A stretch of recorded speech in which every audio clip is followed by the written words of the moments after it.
পেয়েছি, অল্প খাবার দাও। দেখতে পাচ্ছিস না নখ পালিশ দিচ্ছি, তুই নিজে নিয়ে খা। ইস কি গরম, হাতটা পুড়ে গেল, এখন খাবো কি করে? মা আমি অ্যাড করব, তুমি একটু দেখিয়ে দাও।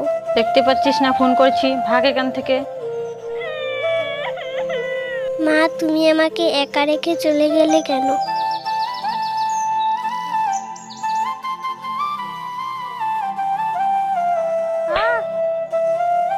কি ব্যাপার, মায়ের কি হলো? মা কি হয়েছে?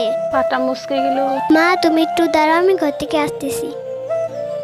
মা একটু শাড়িটা তুলো তো, আমি মলম লাগিয়ে দেই। মা আমি তোমার পায়ে মলম লাগিয়ে দিয়েছি, তোমার পায়ের ব্যথা এখনই কমে যাবে। টুকু, তুই আমার কত খেয়াল রাখিস, তোর সাথে আমি খারাপ ব্যবহার করি, তুই আমাকে ক্ষমা করে দিস।